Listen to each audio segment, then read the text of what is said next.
welcome everyone to AARP Wyoming's Video Voter Guide series for 2026.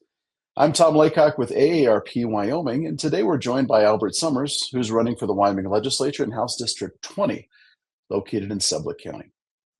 AARP has a proud 40-year history of nonpartisan voter engagement and does not endorse or oppose candidates, nor does AARP make contributions to political campaigns or candidates at any level. Instead, we ask questions so our members understand where the candidates sit on important issues and can make their own decisions on Election Day. Today, I'll ask Mr. Sommers 3 questions, allowing for a 1 minute and 30-second response to each. Then we'll give him 2 minutes to explain why he's the person for the job to the voters of House District 20. So let's get to our questions. Mr. Sommers' recent AARP survey data suggests 80% of older adults wish to age in their homes and communities as they get older. If elected, what would you do to ensure older Wyomingites can stay in their homes and communities as long as they want? So, Tom, first of all, I want to thank AARP for all of the good work they do for seniors in Wyoming. I've went through this with both parents, so I understand the challenges. I think some of the biggest challenge we have in Wyoming is capacity. We have a lot of small towns, and the capacity to serve those seniors is difficult. I think the challenge for seniors is getting greater, and we're getting more seniors. The data shows that. I think if I don't know how long it's been, but I think it would be a good time to take a hard look at those issues through a task force or perhaps Labor Health doing an interim study on, what holes do we need to fill for seniors, and particularly on the issue of keeping seniors in their home. What holes do we need to fill? How best to fill those holes, and what to do. Our Wyoming Department of Health does a wonderful job. We have the Wyoming Home Health Services Program. We have senior centers that do wonderful work around the state. It all takes money, right? In the end, it all takes money. But I think the first place to start is probably with a good hard study and see where we need to fill some holes, Tom. Well, thank you. Our second question for today. AARP Wyoming's 2023 Vital Voices survey and our 2025 member survey show our members are seeking candidates who can help protect them from fraud and scams. In recent years, we've seen scammers evolve to using crypto ATMs and deed fraud to separate Wyomingites from their cash. How would you work to protect older adults from fraud and scams? This is the really tough one, right? I mean, this is happening all over the world, all over the country. The internet is worldwide. Once again, you might not want me to say it, but we have a technology committee, select committee in the legislature. Perhaps it's time they took a hard look at this issue to see what we can do. But I think a lot of it is notification. A notification network that gets out quickly to those sources and resources that seniors look at, so people know that that in fact this is a scam. You see them all the time. When I was in the legislature, I had scams happening all the time trying to get info out of them. My wife and I have seen that happen when we went on Medicare. We saw the scammers come after us to get our Medicare numbers. So it's an important issue. It's very, very difficult.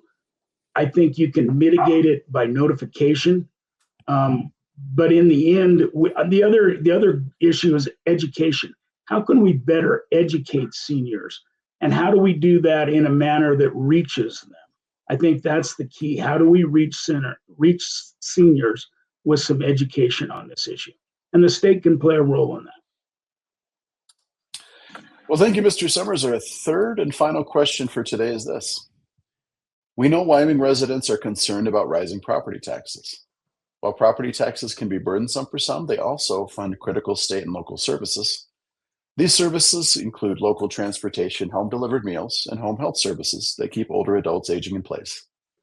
If elected, how would you balance the need for relief with ensuring critical services are in place? Thank you, Tom, for this question. When I was Speaker of the House, particularly my last session, I made property tax relief the number 2 priority behind the budget. We did that work. We passed 4 or 5 bills out that all help seniors. And there's also a 50% exemption on the ballot. But I think people need to think long and hard about whether we decrease property tax further and how we do it. Because if we do, we will lose services.